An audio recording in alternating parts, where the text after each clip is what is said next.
الله اکبر.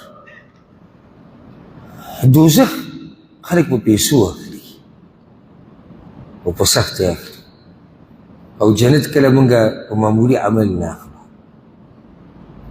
لکه یو سړی نشه کوي، نشه کول جهنم ته تلو ذریعه ګرځېدی شي، او ذریعه ده دی پیسې ورکوي، دی وخت ورکوي، دی بدن تباه کوي، دی بچي قربانوي، دی ښځه او مور پلار قربانوي، ځکه چې د هر څه نه به وځي او جهنم اخلي. ته دې ته دا ووایه و 5 منټه عمل دی او جنت پې میلاوي. همدغه روپۍ چې ته په نشه کې ورکوې در الله په لار کې ور نه کړو جنت پې میلاوي. ته بیا دته وګوره. ها یو سړی لګیا دی، هغه په نیټ کې خباثتونه یو شی بل شی پیسې ورکړي دي، موبایل یې اخیستی، نیټ یې لګولی دی، نظر خرابوي، بدن خرابوي، سوچ خرابوي، او هر څه ګډوډ کې خو دې دا مزې علي او جهنم ته ځان رسوي.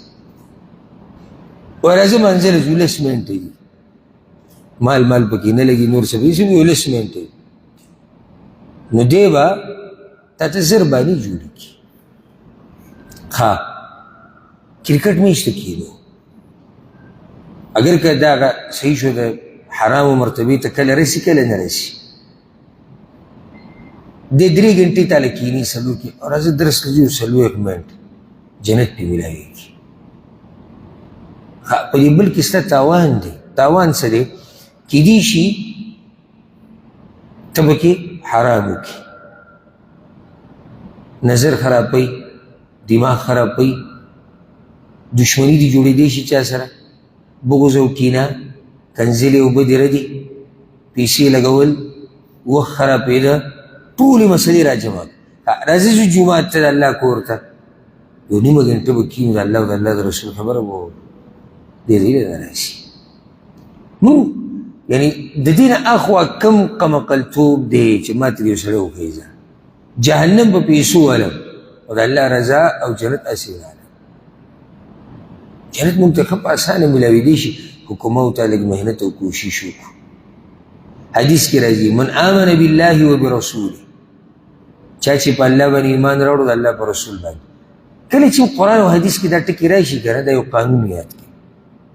نو مطلب دا نه چې صرف په خوله باندې صحیح ایمان، څنګه چې الله او د الله رسول زموږ نه غواړي، چا چې صحیح ایمان راوړو په الله باندې او د الله په رسول باندې، واقام الصلاه، او د مونځونو پابندي وکړي، وصام رمضان، او د رمضان د میاشتې روجې ونیوي، کان حقا علی الله ان یدخله الجنه. د دې سړي په الله باندې دا حق دی چې الله به یې جنت ته بوځي. ایمان په الله او الله په رسول، او د منځه پابندي رمضان روجې. اوس زه به تاسو ته دا بیانوم چې جنت په دې میلاوي. یو خو دې لپاره چې ستاسو جذبه ډېره شي او دا عمل زور ورکوي، بل دا چې ته ځان ته وګورې چې ته دې عمل کې څنګه یې. و دا 3 خبرې دي، او ته ځان ته وګورې ته څنګه یې.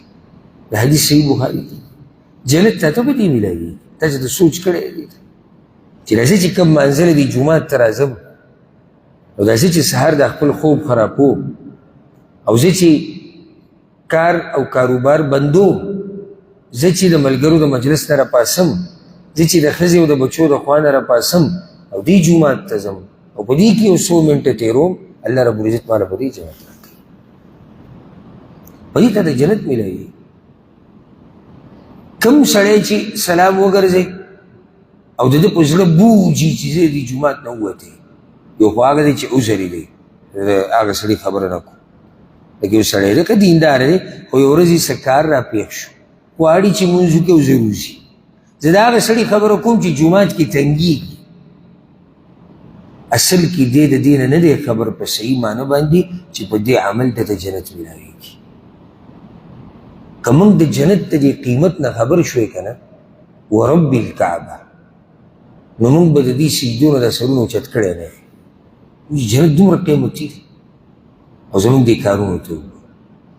حدیث کې راځي، صحیح بخاري کې دي، رسول الله صلی الله علیه وسلم من بنا مسجدا چا چې جماعت جوړ کو یبتغي به وجه الله خو د جماعت ته چا دپاره جوړ الله د راضي کولو لپاره نوم شهرت ریاکاري پکې نه بنى الله له مثله في الجنه الله ولې دغه شان کور په جنت کې جوړ او یو سړی وایي موږ د خپل کورونه دمه شوو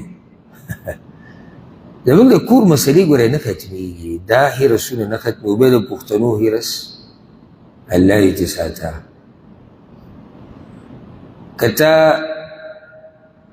څلور کمرې کو زه به پنځه کم نو ته به شپږ کې نو زه به اووه کم نو ته به اته نو بیا به ته بل ځای کې ځې نو بل ځای کې ځې نو دا خو مقابلې دي که ما ورته ووایو چې دا مقابلې زه ختمه کم او بیا به دې مسلې ته راواوړم چې د الله دپاره جومات جوړول نو دا مقابله به اله ختمیږي چې کله زما ستا ژوند ختم شي نو بیا به مرګ نه بعد راوړو دې مسلې ته حدیث کې راځي چې چا د الله دپاره جومات جوړ کو څومره دومره ځای لکه څومره